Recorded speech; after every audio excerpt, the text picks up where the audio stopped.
Hello दोस्तों, welcome my YouTube channel. दोस्तों आज आप सबके लेकर आए हैं यूपी ट्रिपल एस सी के लिए कंप्यूटर सब्जेक्ट। यदि आप यूपी ट्रिपल एस सी के किसी भी एग्जाम की मेंस की पेपर दे रहे हैं तो सेशन आप सबके लिए बहुत इम्पोर्टेंट होगा, ठीक है। जिसमें से हम सब कवर करेंगे 20 मोस्ट इम्पॉर्टेंट कंप्यूटर के क्वेश्चन।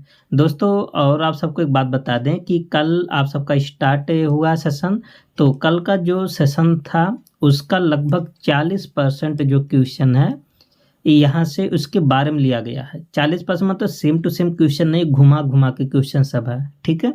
जिससे आप सबको ये भी पता चले कि आप सबको कल वाला, यदि आप कल का वीडियो देखे थे और आज का, वो कितना याद है। ये अगर ये भूल गए होंगे तो रिवीजन हो गया होगा। हाँ, और आपको बता दें कि सेम टू सेम क्वेश्चन नहीं है, ठीक है, घुमा घुमा के सब क्वेश्चन है। तो बाकी सब फ्रेश क्वेश्चन है। और यदि आप नए हैं तो चैनल को आप सब सब्सक्राइब कर लें और वीडियो को लाइक कर दीजिए, ठीक है। और प्ले लिस्ट में आप सब जब जाएंगे तो वहाँ पर देखें बहुत सारा यूपी जी के और कंप्यूटर के क्वेश्चन है, ठीक है दोस्तों। और आप सबको बता दें स्टेटमेंट बेस्ड क्वेश्चन सब 20 के 20 है। हम भी जानते हैं आपके क्वेश्चन में सब स्टेटमेंट बेस्ड क्वेश्चन नहीं आएगा, लेकिन हमारे करवाने का मतलब है कि लेवल आप सबका हाई रहे और एक क्वेश्चन के माध्यम से आप सबका कई क्वेश्चन तैयार हो जाए। जैसे इसमें 20 क्वेश्चन है तो 20 क्वेश्चन के एवज में आप सबको लगभग 50-60 क्वेश्चन तैयार होगा, ठीक है। तो चलते हैं सेशन की तरफ। पहला क्वेश्चन क्या है देखिए, स्टेट नंबर 1 है। कह रहा कि कैश मेमोरी, सीपीयू और मेन मेमोरी किसे कहते हैं, जैसे रैम हो गया, रोम हो गया, ठीक है, के बीच स्थित होते हैं। बिल्कुल बात सही है। कल के सेशन में आप सबको बताए थे, अगर आप कल का सेशन देखे होंगे तो एक क्वेश्चन आप स्टेटमेंट पहले एकदम तुरंत आप सब बता दिए होंगे। सबसे पहले बताए थे कि सबसे तेज मेमोरी कौन सा होता है, रजिस्टर होता है, ठीक है। रजिस्टर के बाद क्या आता है, कैसे आता है, फिर उसके बाद फिर क्या आता है, रैम रोम, उसके बाद सेकेंडरी स्टोरेज आता है, ठीक है। तो बिल्कुल बात सही है। और जो कैसे होता है कहाँ किसके बीच में होता है, सीपीयू और मेन मेमोरी के। दूसरा स्टेटमेंट क्या है, कह रहा है कि कैसे मेमोरी सेकेंडरी स्टोरेज में क्या आता है, जैसे हार्ड डिस्क हो गया, सीधे जुड़ी रहती नहीं।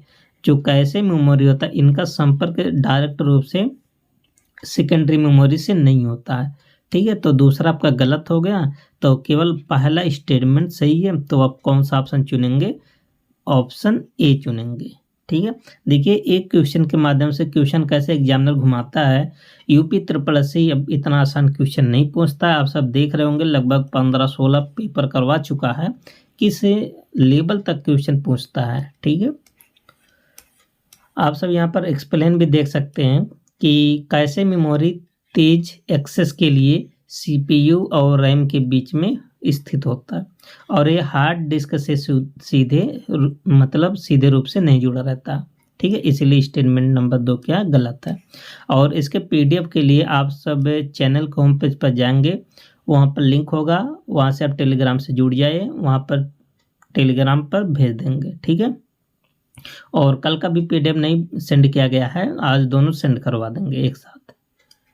तो देखिए क्वेश्चन नंबर 2 क्या है, कह रहा है कि वर्चुअल मेमोरी रैम का विस्तार होता है।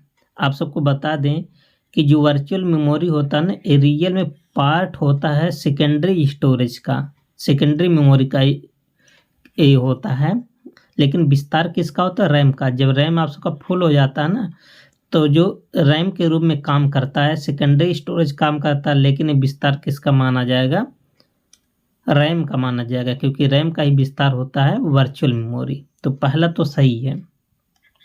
वर्चुअल मेमोरी हार्ड डिस्क का वह भाग है जिसे रैम की तरह उपयोग किया जाता है। बिल्कुल बात सही। अभी आप सबको यही बताया ना कि जो वर्चुअल मेमोरी होता है ना, वो हार्ड डिस्क का क्या होता है, पार्ट होता है, ठीक है। कब ये वर्चुअल मेमोरी की हमें ज़रूरत पड़ता है, जब रैम क्या हो जाता है, फुल हो जाता है, ठीक है। तो यहाँ पर देखिए दोनों स्टेटमेंट सही है। जब दोनों स्टेटमेंट सही है तो आप कौन सा ऑप्शन सेलेक्ट करेंगे, ऑप्शन नंबर सी को सेलेक्ट करेंगे, ठीक है, क्योंकि इस ऑप्शन पर लिखा दोनों सही है। देखिए वर्चुअल मेमोरी वास्तव में हार्ड डिस्क का वह क्षेत्र होता है जिसे रैम की कमी को पूरा करने के लिए इस्तेमाल किया जाता है, ठीक है, इसलिए दोनों स्टेटमेंट क्या है, सही। जब आप सब पीडीएफ को पढ़ेंगे ना तो आप सबको एकदम क्लास की तरह ही फील आएगा। ठीक है, आगे क्या है, क्वेश्चन नंबर 3 देखिए, कह रहा कि बायोस के बारे में कल आप सबको बताए थे, basic input output system, computer की इनपुट और आउटपुट सिस्टम का हिस्सा होता है। बिल्कुल बात सही है। कल आप सबको बताए थे कि जो बायोस होता है, जैसे आप सबका कंप्यूटर ऑन होता है तो बायोस क्या कहता है, POST मतलब पोस्ट के माध्यम से, पावर ऑन सेल्फ टेस्ट के माध्यम से जितने भी कंपोनेंट, कंप्यूटर के जो भी कंपोनेंट होते हैं, जुड़े होते हैं कंप्यूटर से, उसको चेक करता कि अच्छे से कौन सा डिवाइस वर्क कर रहा है, कौन सा नहीं। अगर कोई भी एरर होता है तो इसकी सूचना डिस्प्ले पर पहुंचा देता है। ठीक है, और बायोस ऑपरेटिंग सिस्टम का सॉफ्टवेयर पार्ट है। कल आप सबको बताए थे बायोस क्या चीज़, एक है फर्मवेयर होता है, ठीक है, ना कि सॉफ्टवेयर। तो एक गलत है दूसरा स्टेटमेंट, तो केवल आप सबका पहला सही हो जाएगा, केवल पहला स्टेटमेंट सही है। तो यहाँ पर एक्सप्लेन भी आप सब देखेंगे कि बायोस, सबसे पहले इसका पूरा नाम कई बार पूछा गया, बेसिक इनपुट आउटपुट सिस्टम, एक फर्मवेयर होता है। ठीक है, जो बूटिंग प्रक्रिया के दौरान हार्डवेयर को नियंत्रित करता है और ये सॉफ्टवेयर का हिस्सा नहीं होता है। अच्छा, हार्डवेयर को नियंत्रित करता है, जो ऑपरेटिंग सिस्टम होता है ना, उसको भी लोड करने में भी बहुत इसका योगदान होता है। कल यहाँ से भी क्वेश्चन बनाए थे, आप सब पढ़े होंगे पहले सेशन में, आप सब पहला सेशन जरूर देखें। ठीक है, इससे पहले लगभग कल का जो सेशन था टोटल मिला के 87 नंबर का था, ये वाला आज का सेशन है 88 नंबर का। इसका मतलब लगभग 88 कंप्यूटर का सेशन केवल यूपी 8080 की बात कर रहे हैं। ठीक है, हो चुका है। आप सब प्लेलिस्ट में जाके देखिए, बहुत अच्छे अच्छे लेवल का किया गया, जिस तरह से आयोग क्वेश्चन पूछ रहा है। ठीक है, पहला क्या स्टेटमेंट कर रहा है कि IPv4 मतलब इंटरनेट प्रोटोकॉल वर्जन 4 में 128 बिट एड्रेस होता है। आपको बताते हैं जो इंटरनेट प्रोटोकॉल वर्जन होता है ये दो तरह के होता है, एक होता है IPv4, एक होता है IPv6। जो 4 वाला होता है वर्जन, एक पुराना वर्जन है, ये था 32 बिट का, और जो इसी का नया एडवांस आया है IPv6, ये कितने बिट का होता है, 128 बिट का होता है। ठीक है, तो कल का सेशन आप अगर देखोगे तो ये भी क्वेश्चन आप सब कर लिए होंगे। ठीक है, क्वेश्चन सेम नहीं है, क्वेश्चन घुमा घुमा के सब है। तो IPv4 128 बिट का नहीं होता, बल्कि कितना होता, 32 बिट का। तो पहला गलत है और दूसरा स्टेटमेंट क्या है, सही है। ठीक है, और कल आप सबको बताते जो इंटरनेट प्रोटोकॉल होता है कितने प्रकार का होता है, 4, और इसमें 5 क्लास होता है। ठीक है, तो केवल कौन सा सही होगा, केवल दूसरा स्टेटमेंट सही है। ठीक है, आप सब यहाँ पर देख भी सकते हैं कि IPv4 में कितने बिट का होता है, 32 बिट, और IPv6 में कितने बिट का होता है, 128 बिट का। इसलिए दूसरा स्टेटमेंट क्या है, गलत है। क्वेश्चन नंबर 5 कह रहा है कि SSL, इसका पूरा नाम याद कर लीजिए, यहाँ से क्वेश्चन बना पेपर में। सिक्योर सॉकेट लेयर का उपयोग डेटा इनक्रिप्शन के लिए होता है। बिल्कुल बात सही है। डेटा की सिक्योरिटी के लिए कौन जिम्मेदार होता है, SSL मतलब सिक्योर सॉकेट लेयर। दूसरा स्टेटमेंट क्या कि SSL एक मालवेयर प्रकार है, नहीं, एक मालवेयर नहीं होता है। ठीक है, तो ये दूसरा स्टेटमेंट गलत है, तो केवल पहला सही होगा, जो कि ऑप्शन नंबर किस पर है, ए पर है। यहाँ से क्वेश्चन बनता है, क्योंकि जो अभी 15-16 पेपर लिया आयोग, यहाँ से क्वेश्चन बना था। देखिए, कह रहा कि SSL सुरक्षा प्रोटोकॉल है जो वेब ब्राउजर और सर्वर के बीच डेटा इनक्रिप्शन प्रदान करता है, और ये मालवेयर नहीं होता है। ठीक है, क्वेश्चन नंबर 6 क्या है, कह रहा कि RISC, इसका पूरा नाम आप सब याद कर लीजिए, पूछा जा सकता पेपर में। प्रोसेसर जटिल निर्देशों का समूह होता है। देखिए, RISC जो होता है ना, वो जटिल निर्देशों का समूह नहीं होता है, तो पहला गलत है। जटिल निर्देशों का समूह कौन होता है, CISC होता है। ठीक है, तो देख लेते हैं। CISC प्रोसेसर में जटिल और लंबी इंस्ट्रक्शन होती है, तो दूसरा आपका सही है, पहला गलत है।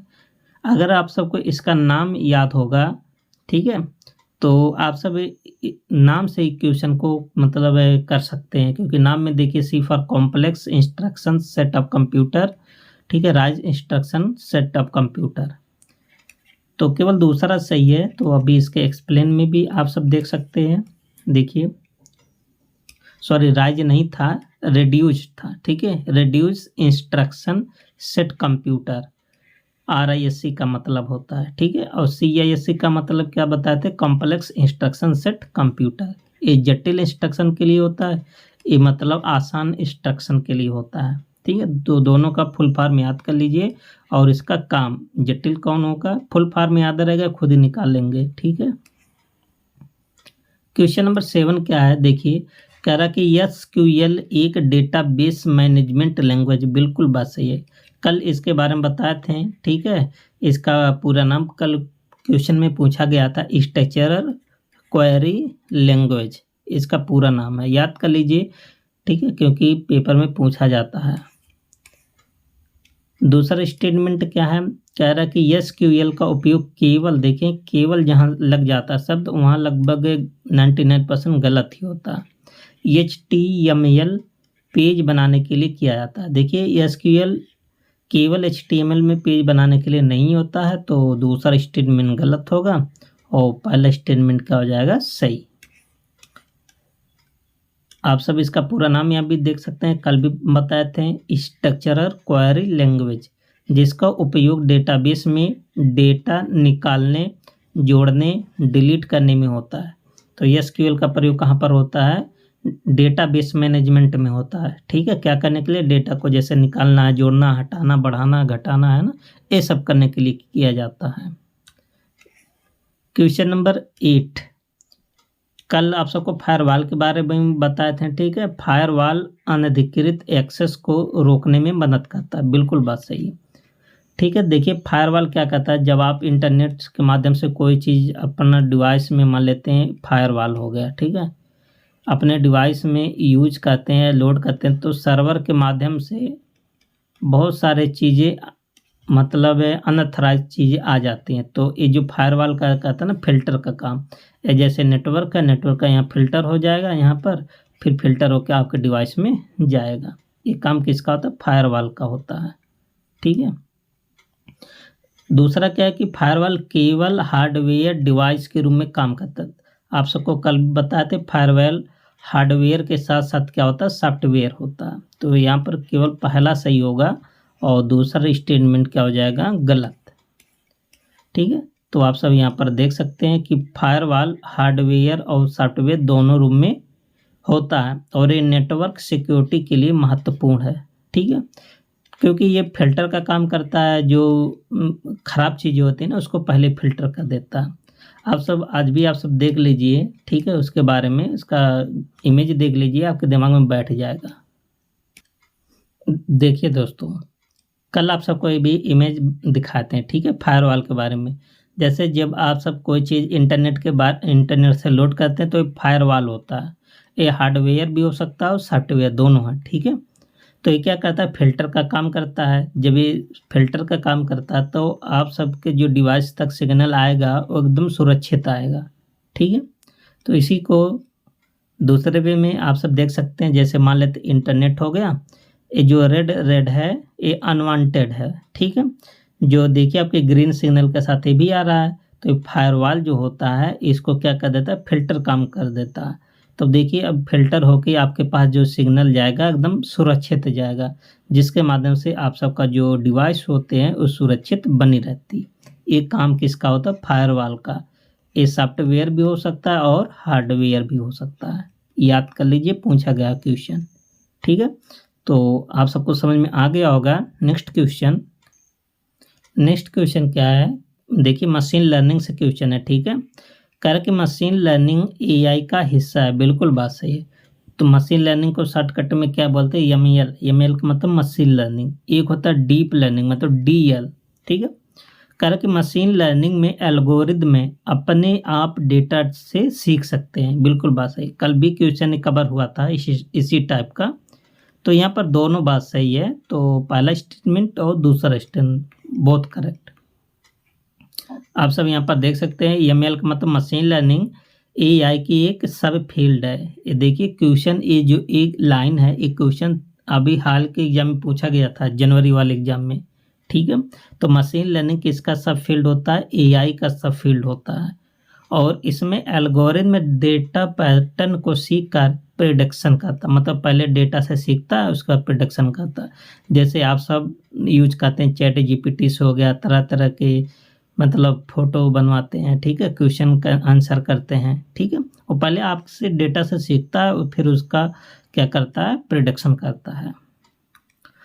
और अगला क्वेश्चन क्या है? क्वेश्चन नंबर 10 देखिए, कह रहा है कि ट्रोजन हॉर्स एक प्रकार का एंटीवायरस है, ठीक है, एंटीवायरस सॉफ्टवेयर है। देखिए ट्रोजन हॉर्स के बारे में कल बताए थे, बहुत सारे एंटीवायरस और वायरस। ये एंटीवायरस नहीं होता है, ठीक है, एक प्रकार का मैलवेयर होता है। ट्रोजन हॉर्स वायरस प्रोग्राम की तरह दिखता है लेकिन यह हानिकारक होता है। बिल्कुल बात सही है।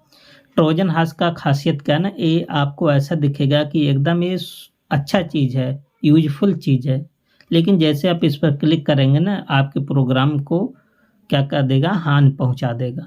ठीक है, तो दूसरा बात सही है और पहला बात क्या है? गलत है, पहला स्टेटमेंट। तो आप कौन सा ऑप्शन लगाएंगे? Option number B. देखिए ट्रोजन हॉर्स मालवेयर का एक प्रकार है, ठीक है, कल बहुत सारे मालवेयर बताए थे, आज भी आप सबको दिखाते हैं, ठीक है, कौन कौन सा है जो नॉर्मल प्रोग्राम की तरह दिखता है लेकिन नुकसान पहुंचाता है। नुकसान पहुंचाने का मतलब आप कह सकते हैं ट्रोजन हॉर्स एक प्रकार का हानिकारक प्रोग्राम होता है, ठीक है। तो देख लेते हैं कौन कौन सा मालवेयर है, ठीक है। देखिए दोस्तों, कल भी आप सबको ऐसे स्लाइड दिखाते हैं ना, ताकि आप सबको याद हो जाए। देखिए वायरस हो गया, ट्रोजन हॉर्स हो गया, रूट किट हो गया, वार्म हो गया, स्पाईवेयर, क्राइमवेयर, एडवेयर, ये सब क्या है? मालवेयर है। एडवेयर क्या होता है? आप सबको भ्रामक ऐड दिखाया जाएगा, ठीक है, ऐड के माध्यम से आप सबके साथ स्कैम किया जाता है। स्पाईवेयर जासूसी करता है, ठीक है। ट्रोजन हॉर्स आप सबको बता दिए हैं कि एकदम यूजफुल प्रोग्राम की तरह दिखता है लेकिन ये क्या होता है? हानिकारक होता है, ठीक है। तो और यहाँ पर देख लेते हैं कौन कौन सा है। देखिए टाइप्स ऑफ मालवेयर, बहुत सारे प्रकार होते हैं, जैसे रैंसमवेयर, ये भी मालवेयर का प्रकार है। इसमें क्या होता है? फिरौती मांगा जाता है। जैसे आप सबका कोई डेटा होगा, उसको चुरा लिया जाता है, फिर उसके एवज में आप सबसे पैसा मांगा जाता है, ठीक है, तो फिरौती करने वाला मांगा जाता है। देखिए ब्लैक मेल CU, इसमें आप सबके साथ ब्लैक मेल किया जाता है। स्पाईवेयर जो जासूसी करने वाला होता है, स्टील्स योर डाटा, आप सबके डाटा को चोरी कर लिया जाता है जासूसी करके। एडवेयर क्या होता है? जो स्पैम यू विद एड्स, प्रचार के माध्यम से, एड्स के माध्यम से आपके साथ स्कैम किया जाता है, ठीक है। और वर्म क्या होता है? Across computers, spreads across computer, जैसे किसी पेन ड्राइव के माध्यम से हो गया, डेटा केबल के माध्यम से हो गया ना, आप सबके डेटा को चोरी किया जाता है। ट्रोजन हॉर्स अभी आप सबको बताए थे, एकदम शुद्ध प्रोग्राम की तरह दिखता है लेकिन ये हानिकारक होता है। स्नेक मैलवेयर होता है ऑनटू योर PC। और बोटनेट क्या होता है? इसमें आप सबको बताते turn your PC into A zombie, मतलब इसमें एक साथ आप सबके कंप्यूटर पर अटैक करवा दिया जाता है, ठीक है, बोटनेट के माध्यम से, जिसके माध्यम से आपका जो सर्वर होता है कम हो जाता है, मतलब वीक हो जाता है, ठीक है। अब चलते हैं नेक्स्ट क्वेश्चन पर। अगला क्वेश्चन क्या है? देखिए नेक्स्ट क्वेश्चन नंबर 11 है, कह रहा कि ऑपरेटिंग सिस्टम हार्डवेयर और उपयोगकर्ता के बीच इंटरफेस प्रदान करता है। बिल्कुल बात सही। जो ऑपरेटिंग सिस्टम होता है ना, वो हार्डवेयर और उपयोगकर्ता के बीच क्या प्रदान करता है? इंटरफेस प्रदान करता है। ये भी क्वेश्चन पूछा गया है, ठीक है। और बिना ऑपरेटिंग सिस्टम के कंप्यूटर हार्डवेयर को नियंत्रित नहीं किया जा सकता। बिल्कुल बात सही है। जो कंप्यूटर के हार्डवेयर होते हैं, ठीक है, जैसे माउस हो गया, स्पीकर हो गया, कीबोर्ड हो गया, ठीक है, इन सब को नियंत्रित करने के लिए, कंट्रोल करने के लिए किसकी जरूरत पड़ती है? कंप्यूटर ऑपरेटिंग सिस्टम की जरूरत पड़ती है, ठीक है। तो यहाँ पर देखिए दोनों बात सही है, तो ऑप्शन क्या बताएंगे? ऑप्शन C, ठीक है।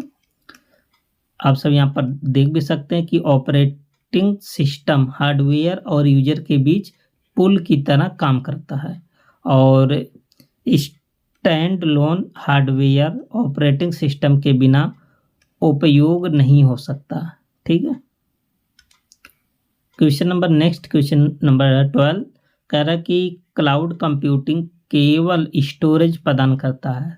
कल भी क्लाउड कंप्यूटिंग से क्वेश्चन कवर हुआ था। देखिए, क्लाउड कंप्यूटिंग माध्यम से केवल जो स्टोरेज ही नहीं प्रदान करते हैं, ठीक है, तो बहुत सारे काम प्रोसेसिंग भी होता है।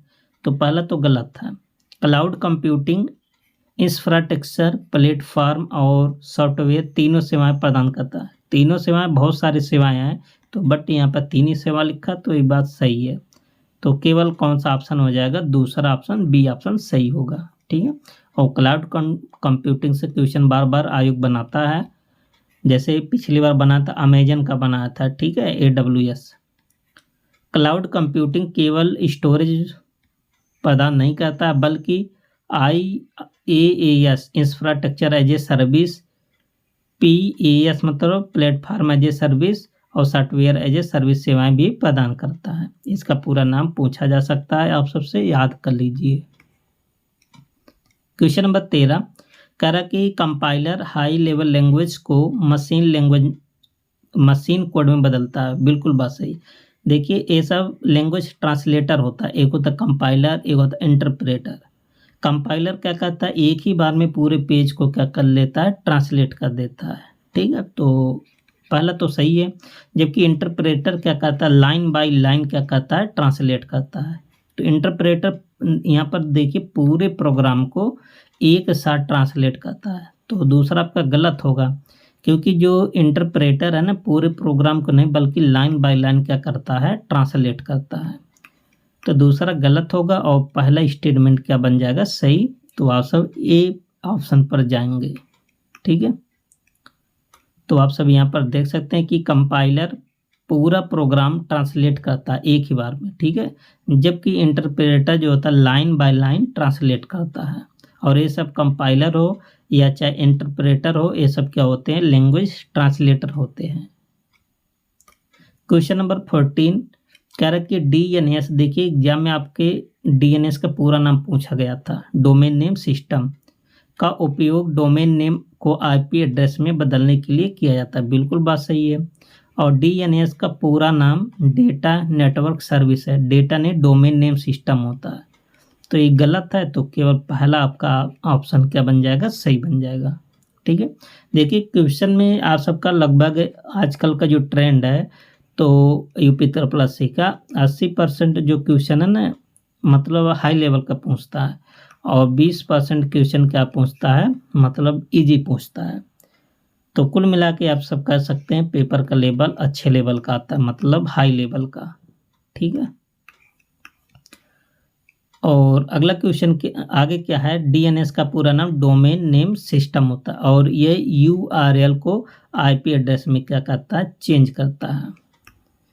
क्वेश्चन नंबर 15 दोस्तों, क्वेश्चन नंबर 15 शुरू करने से पहले आप सबको बता दें कि यदि आप UP SSC का किसी भी एग्जाम हो जिसमें UP GK प्लस कंप्यूटर के क्वेश्चन मेंस में आते हैं, तो आप सब इसका डिटेल में नोट्स के लिए, जो कि एकदम कलरफुल है और एकदम अपडेटेड नोट्स है, जैसे आयोग क्वेश्चन पूछ रहा है, हर टॉपिक को डिटेल में डिस्कस किया गया है। ठीक है, तो इसके नोट्स के लिए आप सब चैनल को होम पेज पर जाएंगे, वहाँ पर कॉन्टेक्ट नंबर होगा, आप वहाँ से संपर्क कर सकते हैं। ठीक है, और इसके साथ ही आप सबको प्रैक्टिस क्वेश्चन भी दिया जाता है। ठीक है, पहले आप सब क्या करेंगे? नोट्स को पढ़ेंगे, फिर प्रैक्टिस आप सब देखेंगे, उसके बाद 14, 15 ऐसे सब सॉल्व करेंगे।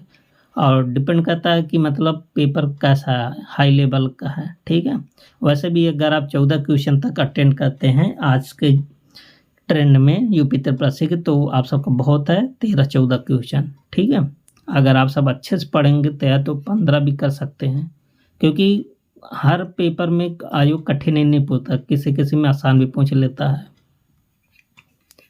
कह रहा कि RAID तकनीकी डेटा स्टोरेज में रिलायबिलिटी और परफॉर्मेंस बढ़ाने के लिए उपयोग होती है। बिल्कुल बात सही, मोस्ट इम्पॉर्टेंट है RAID। ठीक है, कह रहा कि रीड का मतलब random access integrated data, random नहीं होता है, रेडियोएंट होता है। ठीक है, तो पहला सही है और दूसरा गलत है, तो केवल आपका हो जाएगा पहला स्टेटमेंट। रेड का पूरा नाम सबको याद होना चाहिए। देखिए, redundant array of independent disk, यह डेटा स्टोरेज के लिए फॉल्ट टॉलरेंस और स्पीड दोनों देता है। ठीक है, अब देखिए यहाँ से क्वेश्चन अभी तक शायद आयोग नहीं पूछा है इस टॉपिक से, तो ये पूछा जा सकता है कि रेड किसके लिए यूज होता है, फॉल्ट टॉलरेंस और स्पीड दोनों के लिए उत्तरदायी होता है। क्वेश्चन नंबर 16, SMTP से कल भी क्वेश्चन बनाए थे, का उपयोग ईमेल को भेजने के लिए किया था। बिल्कुल बात सही है। क्या बताए थे, इसका पूरा नाम सिंपल मेल ट्रांसफ़र प्रोटोकॉल, ये भेजने वाला प्रोटोकॉल है। जबकि POP3 और IMAP ये दो प्रोटोकॉल हैं ईमेल में जो रिसीव करने वाला है। POP3 मतलब पोस्ट ऑफिस प्रोटोकॉल वर्जन 3 का उपयोग ईमेल प्राप्त करने में होता है। बिल्कुल बात सही। यहाँ पर देखिए दोनों स्टेटमेंट सही है, तो आप कौन सा ऑप्शन बताएंगे, सी ऑप्शन। ठीक है, यहाँ पर एक्सप्लेन भी है, सिंपल मेल ट्रांसफ़र प्रोटोकॉल ये सेंड करने वाला प्रोटोकॉल है। POP3 मतलब पोस्ट ऑफिस प्रोटोकॉल ये जो रिसीव करने वाला, और इसके साथ है IMAP internet message access protocol, ये भी रिसीव करता है। अच्छा, तब दोनों में अंतर क्या होगा, IMAP ठीक है, ये भी रिसीव करता है और ये भी रिसीव, जो POP3 के माध्यम से होता है ना, ये सर्वर से डेटा को लोड कर लेता है फिर सर्वर से डिलीट कर देता है, ये अंतर दोनों में। और ये क्या करता है, IMAP पे जो डेटा होता है ना सर्वर पर रहता है, ये लोड नहीं करता, डिलीट नहीं करता। दोनों में अंतर मोस्ट इम्पॉर्टेंट है, पूछा जा सकता है आपसे। क्वेश्चन नंबर 17 करा कि SSD solid state drive storage flash memory पर आधारित होता है। बिल्कुल बात सही है। SSD की स्पीड HDD से अधिक होती है, यह एक क्वेश्चन पूछा गया है जनवरी वाले एग्जाम में। हार्ड डिस्क ड्राइव, बिल्कुल बात सही, किसमें स्पीड तेज होता है, SSD में, तो दोनों सही है। तो ऑप्शन क्या बताएंगे आप सब, सी ऑप्शन। यहाँ आप सब देख भी सकते हैं सॉलिड स्टेट ड्राइव, इसमें कोई मूविंग पार्ट नहीं होता, इसलिए ये HDD से क्या होता है, तेज होता है। ये भी क्वेश्चन जो लाइन जितना भी लिखा ना सब इम्पोर्टेंट लिखा है, एक एक लाइन से क्वेश्चन बना पेपर में। राउटर अलग अलग नेटवर्क्स को जोड़ता है, बिल्कुल बात सही है। राउटर में क्या होता है, अलग अलग टाइप के नेटवर्क रहते हैं, जबकि स्विच में अलग अलग नेटवर्क को स्विच भी क्या करता है, अलग अलग नेटवर्क को जोड़ता है। क्या बात सही है। देखिए, जो स्विच होता है ना, ये अलग अलग नेटवर्क को नहीं जोड़ता, एक ही प्रकार के नेटवर्क को जोड़ता है, ये दोनों में अंतर होता है। तो दूसरा गलत है और पहला क्या आपका बन जाएगा सही। तो केवल आप सबका पहला स्टेटमेंट सही है, ये ऑप्शन आप सब लगाएंगे। यहाँ पर आप देख सकते हैं कि राउटर जो होता है ना अलग अलग नेटवर्क को जोड़ता है, जबकि स्विच जो होता है एक ही नेटवर्क के अंदर डिवाइस को कनेक्ट करता है। क्वेश्चन नंबर 19 कह रहा कि आर्टिफिशियल इंटेलिजेंस केवल रोबोटिक्स में उपयोग होती है। देखिए, आज के ज़माने में AI आप सब ऐसे भी बता सकते हैं केवल रोबोट में नहीं यूज होता, मेडिकल में, एजुकेशन में, रोबोट में, बहुत सारे जगह यूज होता है। AI का उपयोग हेल्थ केयर, फाइनेंस, एजुकेशन जैसे क्षेत्रों में भी होता है। बिल्कुल बात सही है। तो केवल दूसरा सही है, पहला आपका स्टेटमेंट क्या हो जाएगा, गलत। ठीक है, तो AI केवल रोबोटिक्स तक सीमित नहीं है, इसके उपयोग बहुत सारे व्यापक है। और आज का लास्ट क्वेश्चन क्या है कि ओपन सोर्स ऑपरेटिंग सिस्टम को मुफ्त में मॉडिफाई और डिस्ट्रीब्यूट किया जा सकता है। तो बिल्कुल बात सही है। ओपन सोर्स जो सॉफ्टवेयर होते हैं ना, इसमें जो कोड होता है ना यूजर्स को प्राप्त होते हैं। MS वर्ड और विंडोज ओपन सोर्स सॉफ्टवेयर है। देखिए, सब ओपन सोर्स नहीं होते, सब पेड होते हैं। तो केवल पहला सही है, दूसरा आप सबका गलत है। आप सब यहाँ पर देख भी सकते हैं कि open source software Linux, MySQL, Libre office है, ये सब ओपन सोर्स से याद कर लीजिए। जबकि MS वर्ड और विंडोज प्रोप्राइटरी सॉफ्टवेयर हैं। ठीक है, तो दोस्तों आप सबको ये क्वेश्चन का प्रैक्टिस सेट कैसा लगा, आप सब अपनी राय को कमेंट बॉक्स में ज़रूर बताएं, ठीक है। और नोट्स के लिए आप सब ज़रूर संपर्क करें। आप सबकी जो कंप्यूटर है और यूपी जीके है, जो भी समस्याएं हैं, तो लगभग हम कह सकते हैं 99% सॉल्व ही हो जाएगा, ठीक है। तो मिलते हैं नेक्स्ट प्रैक्टिस सेट में, तब तक के लिए best of luck, thank you and take care.